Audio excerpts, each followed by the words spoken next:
Olá a todos! Bem-vindos ao canal Histórias e Confissões. Obrigado por se inscrever no canal para não perder nenhuma história. As histórias que vamos compartilhar, inspiradas em relatos encontrados na internet, destinam-se apenas a fins de entretenimento. Não devem ser interpretadas como um incentivo à imitação de tais atos, ou como discriminação contra indivíduos específicos. Boa sorte! 2 policiais conduziram Nancy, visivelmente arrasada, para a sala de interrogatório. Este cômodo sem janelas abrigava um imenso espelho semi-transparente. Ao centro erguia-se uma mesa, ladeada por 2 cadeiras que se enfrentavam. Sobre essa mesa havia um microfone e uma câmera. Um dos oficiais posicionou Nancy de frente para o espelho. As lágrimas escorriam por seu rosto. Pouco depois, os 2 homens se retiraram, dando lugar a uma jovem mulher com um crachá pendurado em um cordão.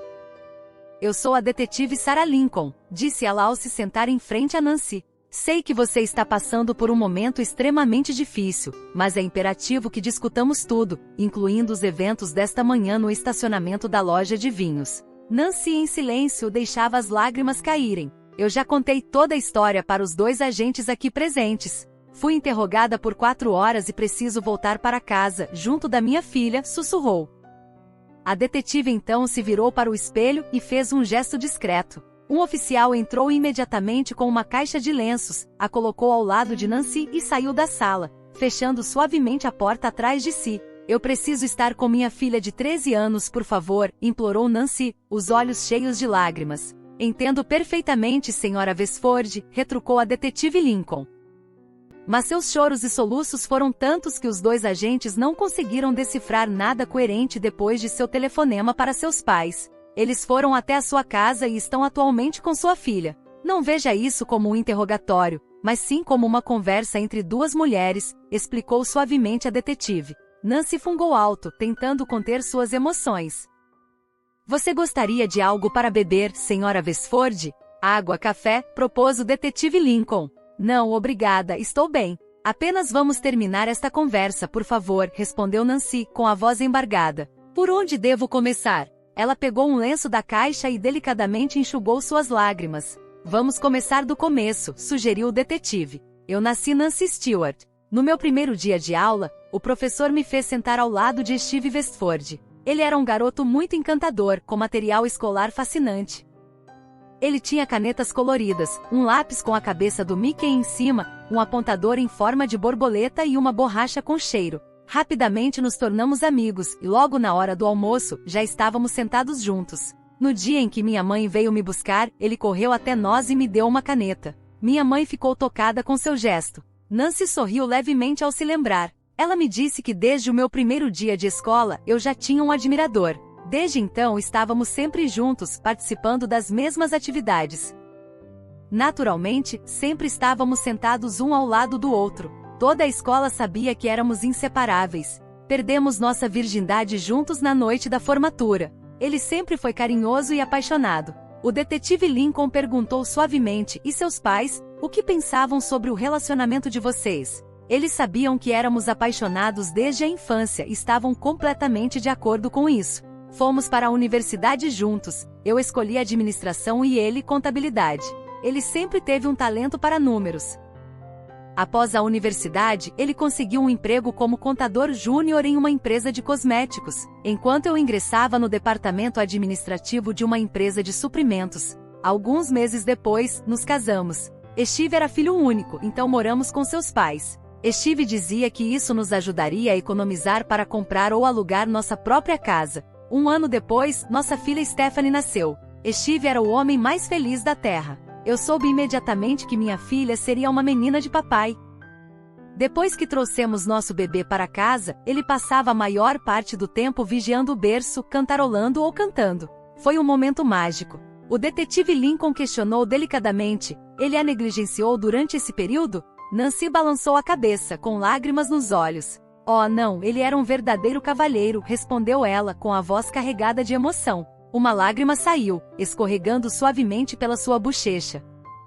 "Seja corajosa, senhora Westford", encorajou suavemente o detetive Lincoln. "Quando eu estava com minha sogra, era como se eu estivesse sendo vigiada constantemente. Se eu atrasasse 10 minutos no trabalho, Mary se preocupava com o trânsito. Quando eu saía para fazer compras sozinha, ela queria saber onde eu iria e quando voltaria. E se eu usasse um vestido justo para o trabalho, ela fazia comentários. Era como viver em uma prisão. Mas Steve era a pessoa mais gentil que eu já conheci. Ele nunca dizia nada que pudesse me machucar. Um dia, ele até me disse que éramos apaixonados antes mesmo de nosso nascimento. Era meu Steve. Você alguma vez conversou com Steve sobre a mãe dele que a vigiava? Perguntou Sarah.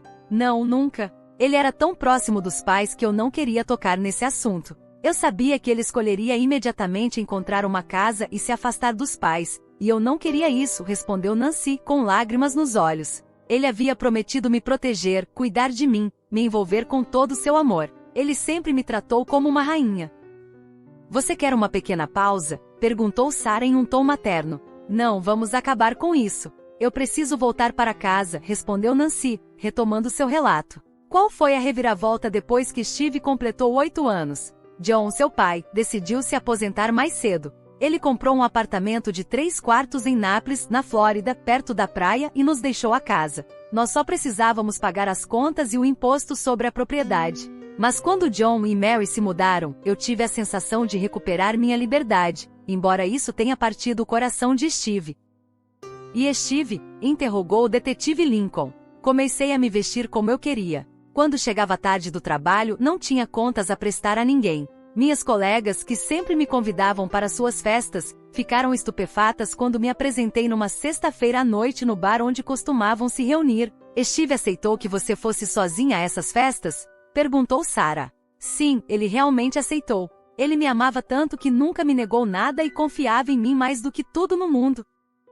No nosso grupo havia mulheres solteiras e casadas, algumas fiéis, outras não. O que acontecia durante essas saídas noturnas permanecia em segredo. Sempre estabelecia uma fronteira clara entre mim e os homens que conhecíamos. Mas numa sexta-feira à noite conheci um homem casado. Conversamos, bebemos, dançamos. Ele me abraçou forte e eu senti seu desejo. Depois de algumas danças, ele me levou até seu carro, estacionado em um canto isolado. Abriu a porta de trás, me inclinou sobre o banco, levantou minha saia, abaixou minha calça, e eu insisti para que ele usasse proteção. Ele pegou da caixa do porta-luvas.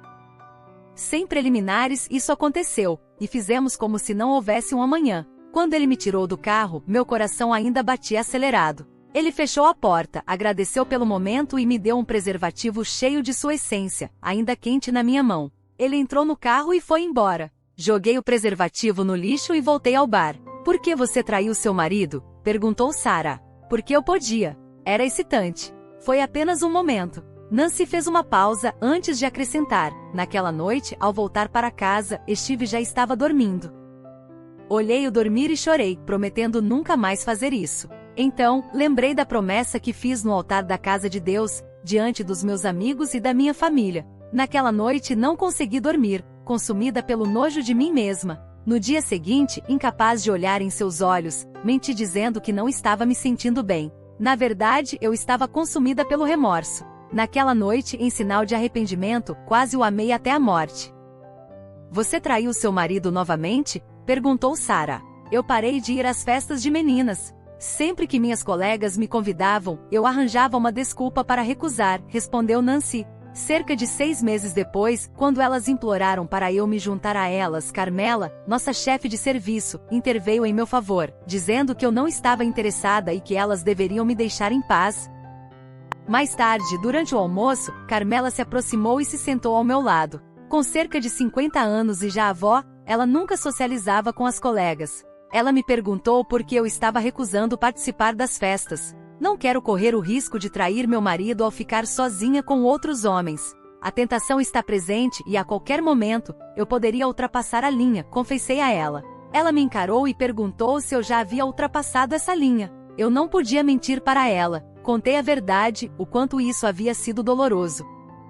Espero que ela tenha te dado bons conselhos, interveio Sarah. Nancy baixou os olhos e balançou a cabeça. Ela pegou minha mão e começou a me contar sobre sua vida. Casada jovem, ela tinha 2 filhas, ambas casadas e mães. Depois da menopausa, ela começou a se sentir velha, o que não conseguia aceitar. Começou a usar vestidos justos, a se maquiar e a se arrumar como as meninas jovens. Seu marido cuidava bem dela, mas ela não estava satisfeita. Em um sábado, depois de fazer compras, ela estava em um café. Um jovem de 20 e poucos anos sentou-se ao seu lado. Depois de terminar seu café, ele ousadamente pediu se ela queria se divertir. Choqueada, mas sorridente, ela lhe perguntou se ele conhecia um lugar discreto. O jovem a levou em seu carro e mostrou um estacionamento subterrâneo sem câmeras. Eles dormiram juntos 2 vezes no banco de trás.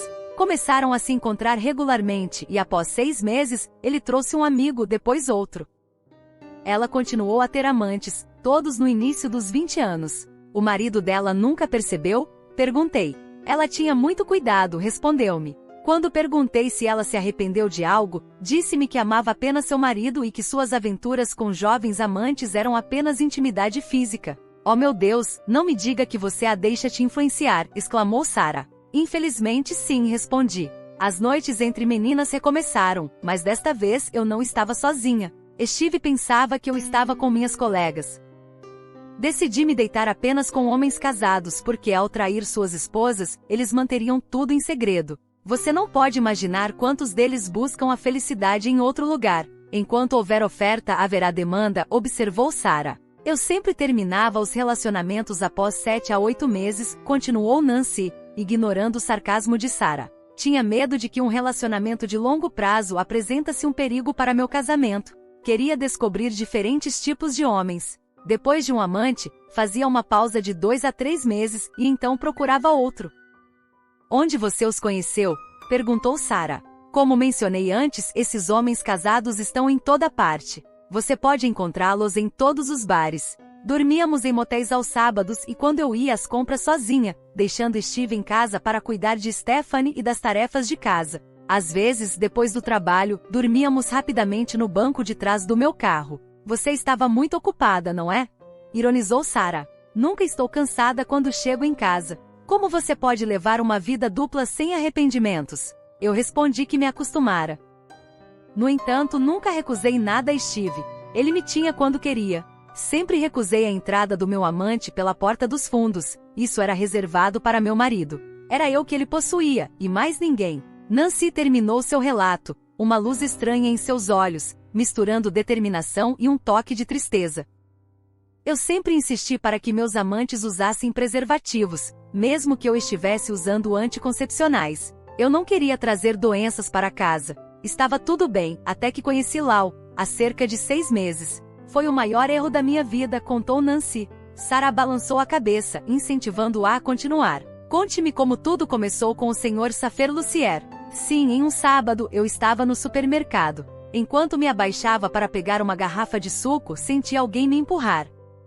Eu me virei, em choque. Era Lu. Ele se desculpou, dizendo que havia tropeçado em algo. Naquele momento não havia mais ninguém na ala. Então, ele se afastou com um sorriso. Enquanto eu me dirigia ao meu carro, não consegui parar de pensar nele. Justo antes de entrar no meu carro, ele apareceu do nada e se desculpou novamente.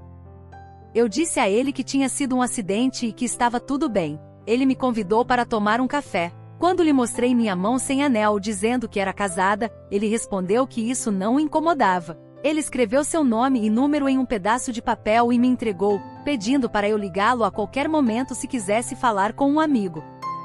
Eu não joguei o pedaço de papel fora. O dia inteiro e o resto da semana, pensei nele. Naquela sexta-feira, tentada, eu liguei. Ele estava esperando minha ligação. Combinamos de nos encontrar no dia seguinte na casa dele. Ele me deu seu endereço. Eu nunca havia encontrado meus amantes em suas casas por razões óbvias, mas era excitante fazer amor com alguém em sua própria cama. Ao mesmo tempo, eu estava indo contra minhas regras e crenças sobre homens solteiros. Eu decidi tentar.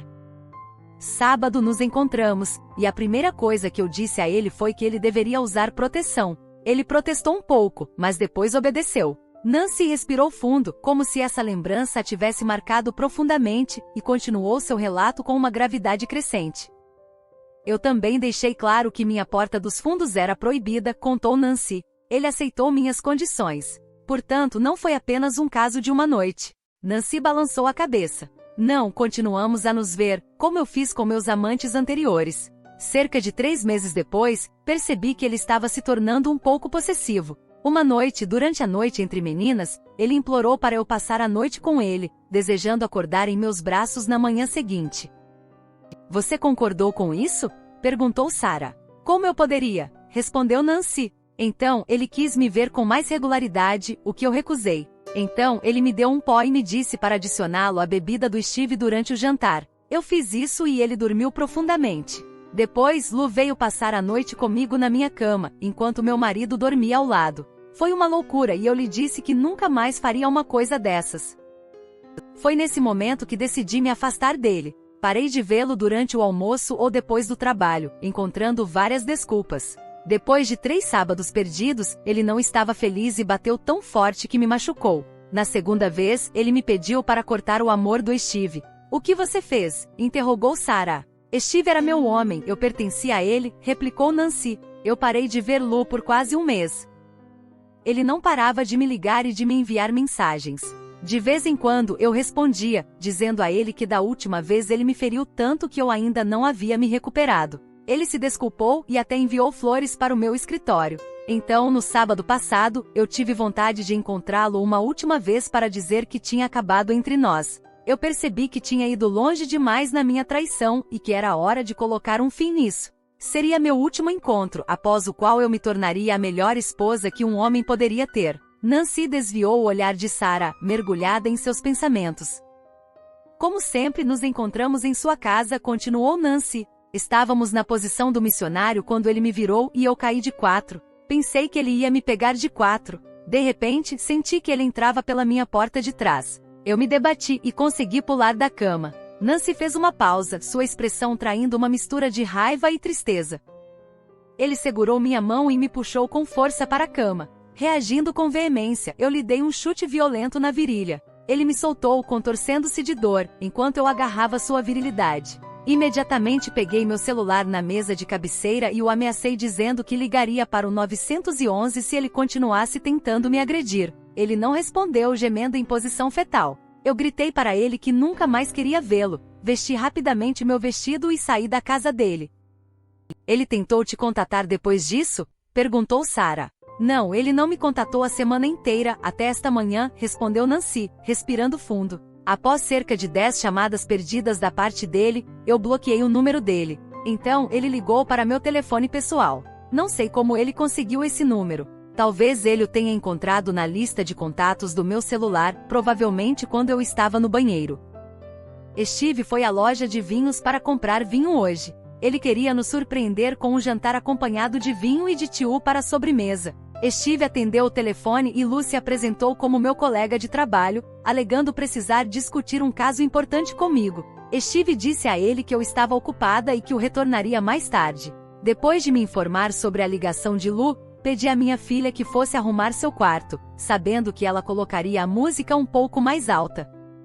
Então, desci ao porão e o chamei pelo meu celular. Nancy ficou em silêncio por um momento e olhou para o chão. O que ele disse? Perguntou Sarah após uma pausa. Ele me pediu para ir à casa dele imediatamente, caso contrário, revelaria meu caso a Steve. Eu respondi imediatamente que pretendia confessar minha infidelidade ao meu marido. Eu disse a ele que Steve me amava tanto que me perdoaria. Iríamos à terapia juntos e eu nunca olharia para outro homem. Steve seria o único homem da minha vida até que a morte nos separasse. Nancy soluçou e secou as lágrimas.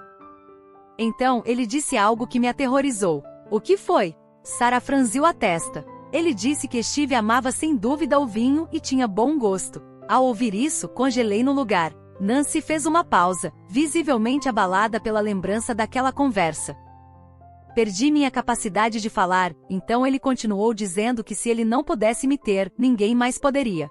De repente, ouvi 2 tiros e gritos. Em pânico, gritei para ele perguntas sobre o que estava acontecendo, querendo saber a causa dos tiros. Não houve resposta, até que eu ouvi a porta do carro se fechando. Se ele não pudesse me ter, então ninguém mais poderia, ele repetiu. Então, ouvi um único tiro. Entrei em pânico, subi no meu carro e corri em direção à loja de vinhos. Ao chegar, a polícia já havia isolado a cena do crime com uma fita amarela. Encontrei meu Steve morto no estacionamento. Nancy desabou em lágrimas. Lucifer foi encontrado morto em seu carro, perto da cena do crime, com uma bala na cabeça. Aparentemente, ele se deu um tiro na boca. Sarah pegou a mão de Nancy. Você tem uma filha para cuidar, disse ela, voltando-se para o espelho. Seus pais estão na sala de espera. Vamos, eu te acompanharei até eles. Ao caminhar pelo corredor, Sarah parou. De acordo com o que você disse, Steve era um ótimo marido e pai. Ele amava sua família, era um bom cozinheiro, cuidava das tarefas domésticas, do quintal e da casa. Ele te deu liberdade total. Ele era confiável e o marido perfeito que qualquer mulher sonharia. E ainda assim você o traiu. Foi um erro fatal e mortal. Sarah olhou para Nancy com desdém, virou-se e se afastou. Nancy correu até seus pais e os abraçou. Todos estavam chorando. Você deixou Steve sozinho em casa?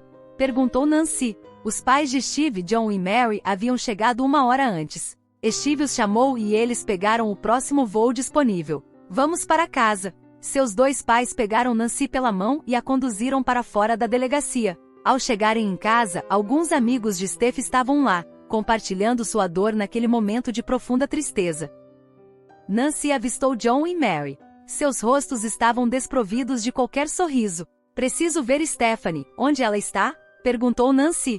Ela está no quarto com suas amigas, respondeu Mary de forma neutra. Nesse momento, Stephanie desceu as escadas, seguida por suas amigas que a olhavam com compaixão. Nancy percebeu que ela chorava há várias horas. John, gritou ela, tire-a da sua casa. Ela se virou para Nancy e lançou com ódio. Você matou meu pai. Não, exclamou Nancy, deixe-me te explicar. Não há nada a explicar, retorquiu Stephanie, amarga. Está em todos os noticiários, na internet e nas redes sociais.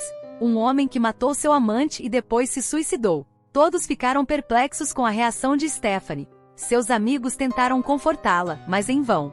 John, não quero mais vê-la. Diga a ela simplesmente para ir embora, por favor. Nancy implorou. Steve foi um erro, um terrível erro.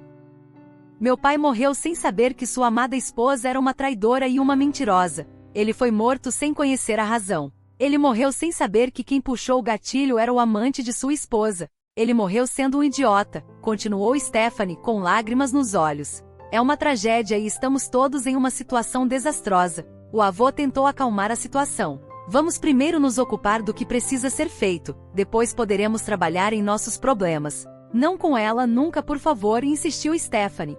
Steve, não fale assim da sua mãe, implorou a avó. Deixe-a falar, interveio John com raiva na voz. Mary segurou sua mão, puxando-o para perto dela. Hoje perdemos nosso filho por causa dessa mulher. Sua filha é uma traidora, John, disse ela com lágrimas escorrendo em seu rosto. Você sabe, nós sabemos, e o mundo todo sabe. Depois que meu único filho foi morto, normalmente os filhos enterram seus pais. Hoje nós, os pais, devemos enterrar nosso filho. John, quero que meu pai seja enterrado onde vocês vivem agora, em Nápoles, concluiu Stephanie determinada. Todos se voltaram para Stephanie. Você ainda conhece muitas pessoas nesta cidade, disse ela com a voz firme. Você ainda tem algumas relações. Entre em contato com as pessoas certas para que isso aconteça. E acima de tudo, consulte um advogado para preparar todos os documentos para minha adoção. Steph, não faça algo que você vai se arrepender mais tarde, suplicou o avô.